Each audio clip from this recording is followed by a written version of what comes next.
There's a really quick way to do this question, which I'm going to share, and then I'm going to talk about a longer method that still works, but requires a lot more calculation.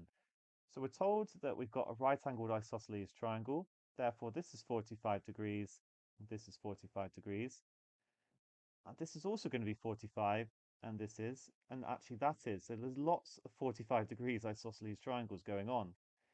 Now, one thing to be aware of is if you split a 45-degree isosceles triangle into two, it will create another one. And that's what I'm going to get here.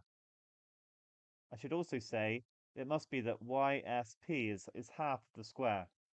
So I've now split it into two, and I could draw diagonals into the square, split it into four. Those triangles are all going to be the same. In fact, that one at the top is also going to be the same, and I can split it here. And I've created, in fact, 9 triangles. 1, 2, 3, 4, 5, 6, 7, 8, 9. The square makes up 4 of them, so must be 4/9 of the total area of the triangle. We're told that the area of the triangle is x, and therefore our answer is going to be 4/9 x, or 4x over 9. Here's a much more complicated way. I'm going to use some algebra to figure it out. Let's just remember the area is x.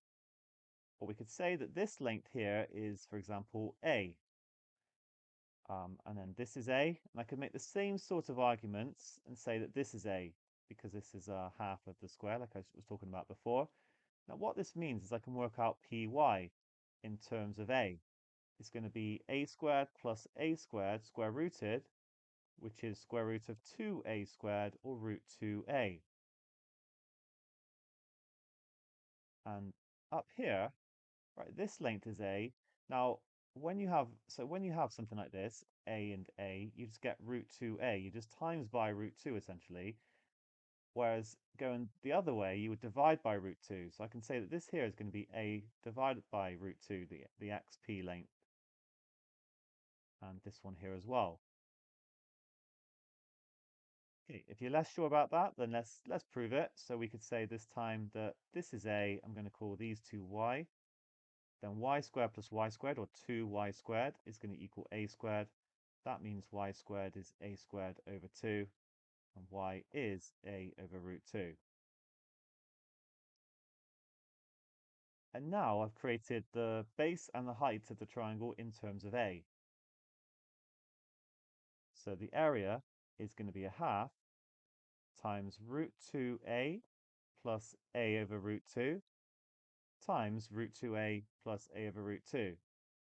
I'll just write a little square there though. And remember that is equal to x. And we want to find out what a squared is. That's our ultimate aim in terms of x.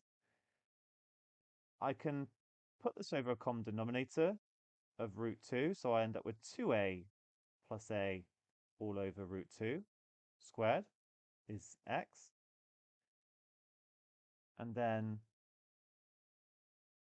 I can multiply this out, so I'll have a half times, it's going to be 3, let me just put this extra step in, 3a over root 2 squared is x, and therefore it's going to be a half times 9a squared, I'm squaring the 3a, and I'm going to square the root 2, is x.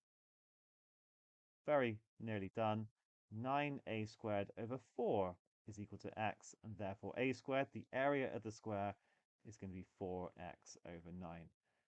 I'm not saying you should do it this way, I'm just saying that is an alternative way if you don't spot to kind of split it up. But the thing to take away from this question is try, like always, when you're dealing with sort of fractions of amounts, which actually this kind of is, of shapes, see if you can split it up into equal shapes because it just makes life a lot easier.